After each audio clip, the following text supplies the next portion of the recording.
Let me click this. Alright, welcome back to ENL101. You cannot see me, I cannot see you, but what I can see is that I can see if you guys are logged in online and if you guys are listening to this lecture or even doing some extra task online that I have provided to you. So as you guys perhaps have seen from my announcement, I won't be available tomorrow, and I really apologize for that. There is a certain personal issue that I cannot help it, so I'm not available tomorrow. However, I need you guys to listen to this online lecture and also complete one more task, because this is a 2-hour class. Therefore, you need to listen for this lecture, and also you need to complete some exercises online, okay?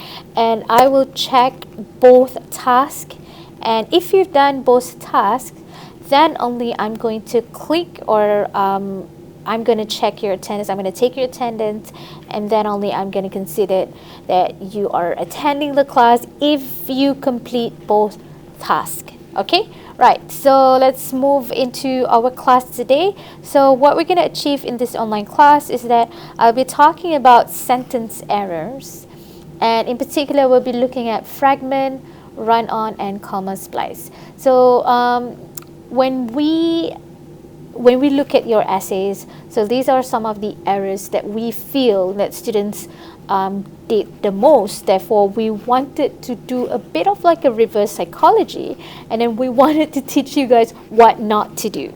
Okay, sometimes it's better for us to actually tell you guys or even show you these are some of the common errors that students have been doing. So please do not do any of these. All right, so we'll be looking at fragment, run-on, and also comma splice today. Right, so let's move into sentence errors. Now I want you guys to see this 1, 2, 3, 4 sentences here, and I want you guys to pause this video, and I want you guys to read these sentences, and I want you to try and answer these. Is this sentence grammatically correct? And if you think that this is grammatically incorrect, not good, how can you try to improve this sentence to make it grammatically correct? So please take your time to pause this video. And if you don't know anything about this, it's fine, because hopefully at the end of this class, you will be able to know if this sentence or any sentences that have similar problems with this, are these considered as grammatically correct or not? And then how can you try and improve your sentence to make it grammatically correct? Now, please take your time to do this exercise, and then we'll discuss about it later. Right, I hope that you guys have paused this video and tried to do this on your own. Let's talk about the first sentence here. The ministry is targeting local businesses. Furniture sales will be prioritized. So in your opinion, is this grammatically correct or incorrect? Let's have a look here. So this is grammatically incorrect. It's not a good sentence.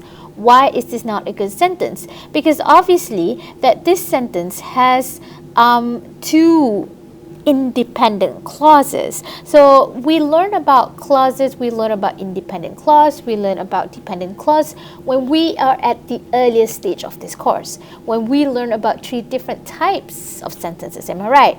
So here, as we can see, there should be 2 separate sentences here, and you need to put a full stop between these 2 sentences.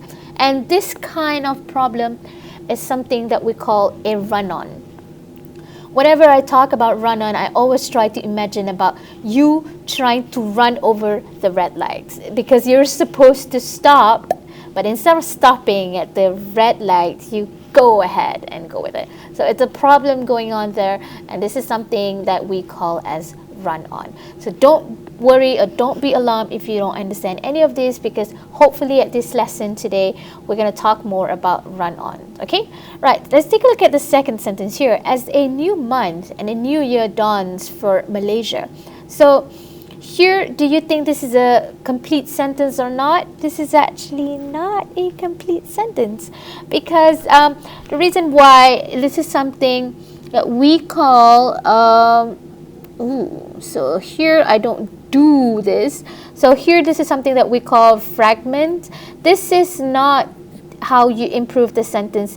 As a new month and a new year dawns for Malaysia, it's a bit hanging. Yeah. This is a bit hanging and you need more information going on here. So you can say a new month and a new year dawns for Malaysia, blah, blah, blah, blah, blah. You can say like waiting for us in Malaysia. So there's a bit of a missing piece in the sentence itself, and we're going to talk more about it later when we touch on fragments.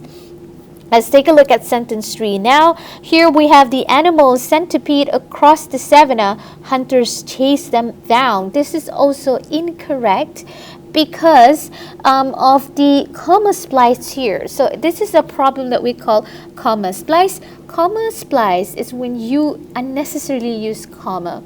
And instead of putting comma, you should try to put a conjunction there, or even try to put a full stop there. So we're going to talk more about how can you improve comma splice later on today as well. Let's take a look at the sentence 4 here, the last sentence that we have in this table. The new, accurate, and expensive timetable is ready for use. So here, some of you guys might get this confused by thinking that this word expensive is incorrect here. However, this is absolutely correct. This is just like a trick question for you guys to see if you have the vocabulary. If you don't, you can go ahead and have a look at this word and know what it means for this word. Okay, I'm not going to tell you what is it because, you know, I'm not a dictionary. All right, so this is actually grammatically correct. There is nothing wrong with this sentence. Okay, right, moving on. So we're going to touch on fragment first. In order for us to know what a fragment is, you need to be able to tell me what makes a grammatically correct sentence. And we touched about this before when I mentioned to you, generally the standard active voice of a English sentence consists of yes, you need a subject, you need a verb, then you have an idea or the object of it. So here, let's take a look at this. Let's analyze if this sentence, the university has enrolled nearly 2,000 students for January 2016. Is this a complete sentence? Can you tell me? Very good. This is actually a grammatically correct sentence. So when we look at this sentence, we see and we try to divide the sentence according to the structure of the sentence. As I mentioned, in order for you to have grammatically correct sentence, the standard active voice of an English language, you need a subject. Therefore, the subject in the sentence would be the university. Very good. And the the verb is has enrolled.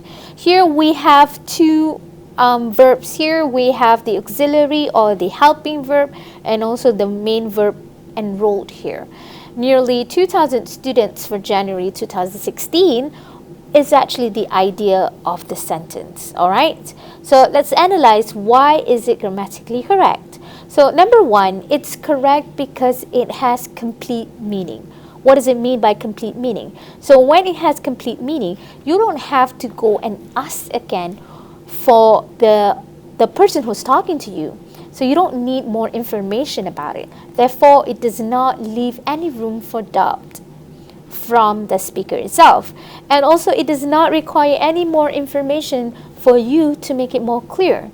And as I mentioned just now, a complete sentence, grammatically complete sentence, you need a subject, a verb, and also a complete idea.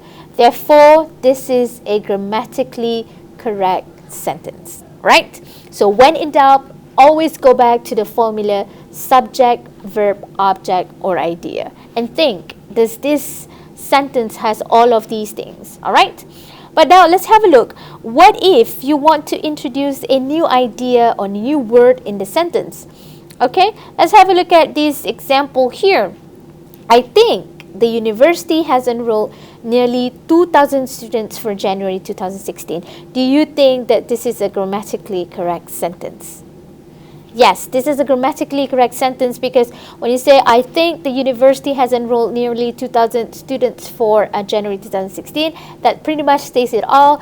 It's just a matter of you adding two more words here, I think. It shows your attitude. It shows your opinion about the sentence that you want to say. But let's have a look at another example here when you just add one more word while.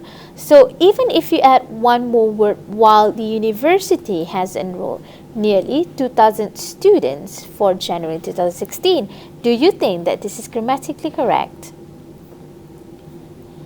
Yes, this is incorrect because it's hanging. It's incomplete. Basically, fragments also are what we refer as incomplete sentences. So incomplete sentences is when, first, the sentence does not have a clear subject-verb relationship.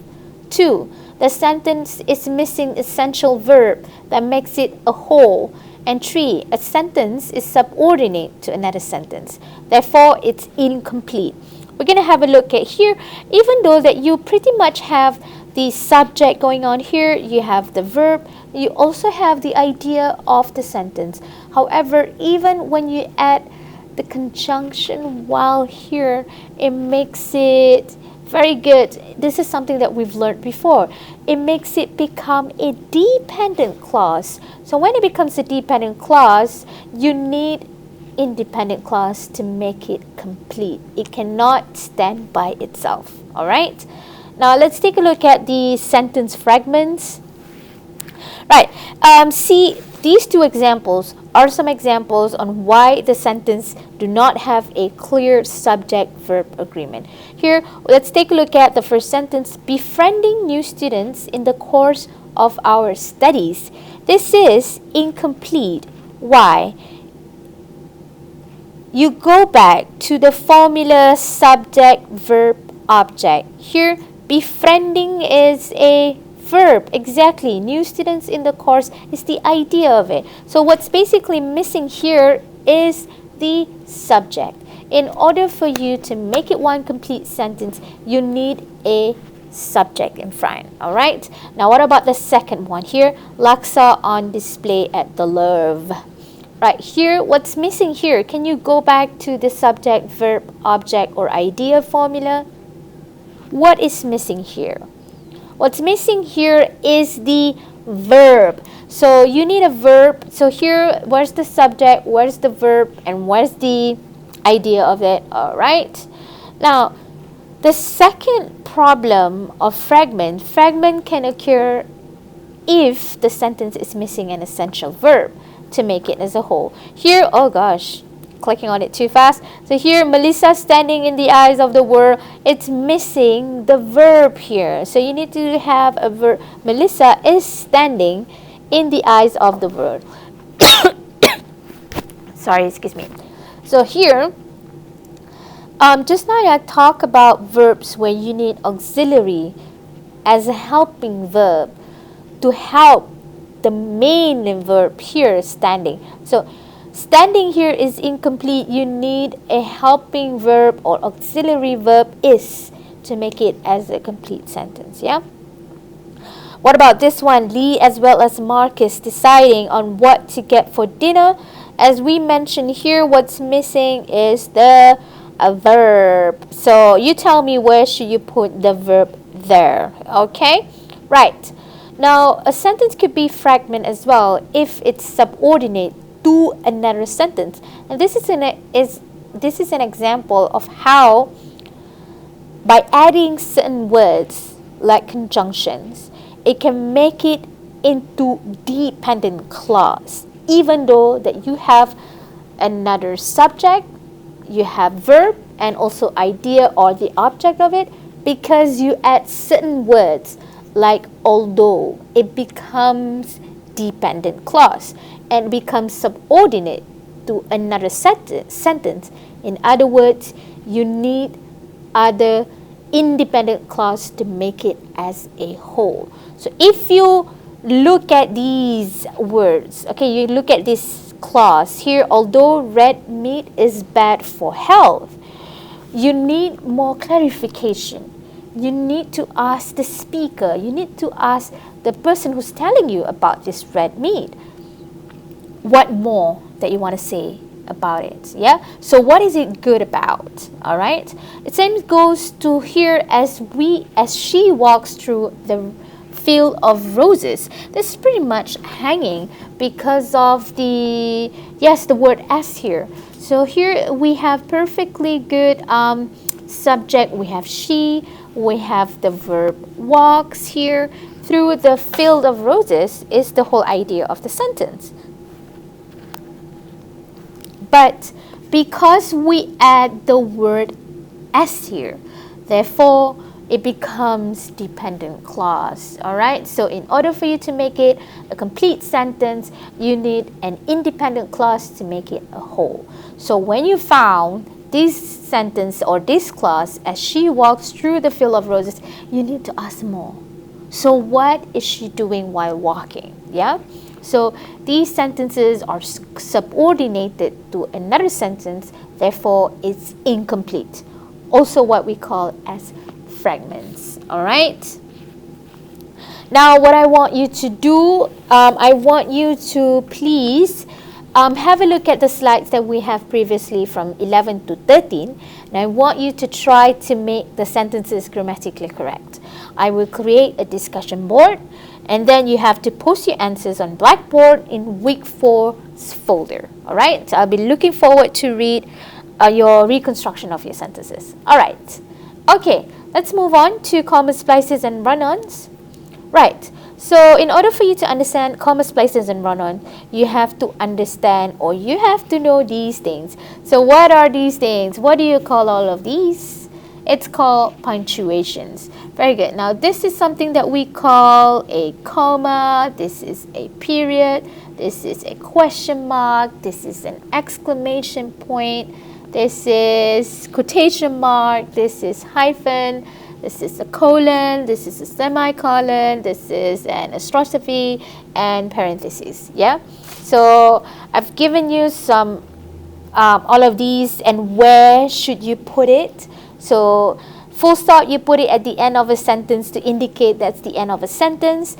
Comma, when you try to separate items in series. Colon is when you try to introduce a list. Semicolon is when you try to join independent clauses. Yeah. Question mark, if you want to show if it's a question or not.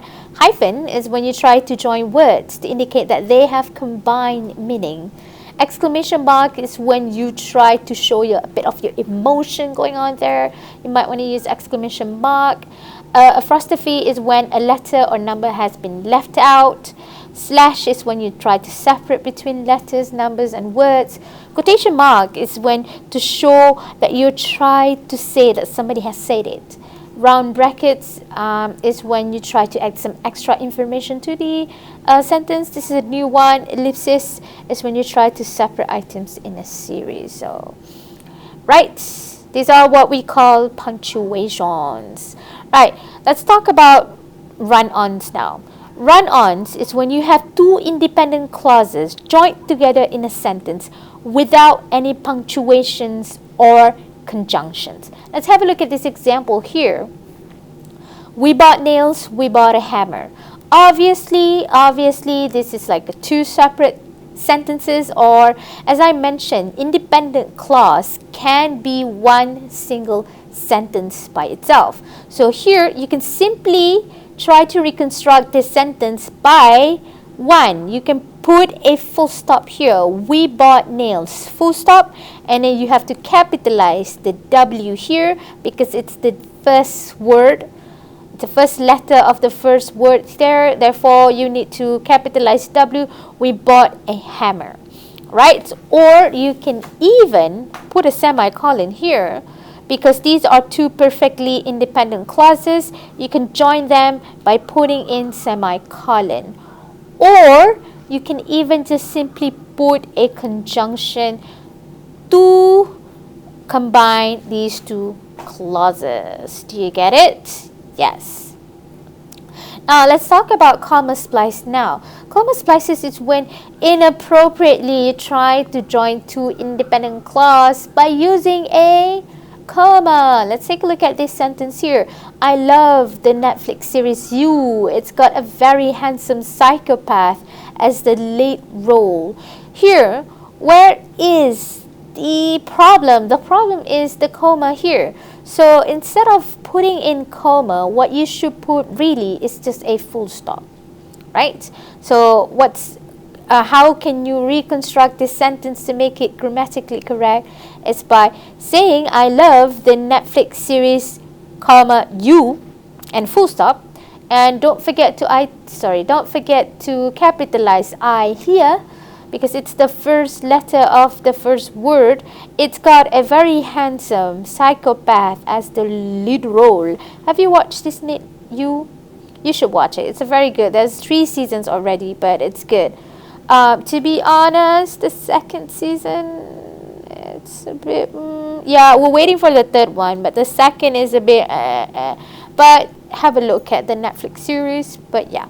Now, how can you try to correct comma splices? Right, so in order for you to correct comma splices, first you can put a full stop there, as I mentioned just now. So here, you can say pizza, it's the best. I would eat it every day if I could. So here, the best thing, instead of saying pizza is the best, I could eat it every day if I could, it's just putting a full stop there, and then you have to italicize. You have to capitalize I here. Or similarly, you can put a semicolon there, or you can put a conjunction, or if you can say, you can try to make it subordinate, and you have to have an independent clause to make it a perfect sentence. For example, here, because pizza is the best, comma, I would eat it every day if I could. This is also one of the options here. Alright, so these are 4 ways to correct comma splices. Now that's the end of our lesson today. What I have described to you today is that I have talked about 3 different sentence errors that most students have done. Therefore, do not do it. Alright, so I've talked about fragment, I also talk about run-on, and I also talk about comma splices. Now what I want you to do, I'm going to give you some grammar exercises. I'm going to give you exercises on sentence errors, and I want to see if you guys can identify if it's fragment, run-on, or comma splices. Don't forget that you also owe me. You also need to repair some sentences from slides number 11 up until 13, and I want you guys to post your answers on Blackboard in week 4. Thank you so much for listening, guys. Have a good and wonderful day. I'll see you on Wednesday. I really do apologize for not being able to make it to our class tomorrow. Yeah, so have a good time, and thank you for listening.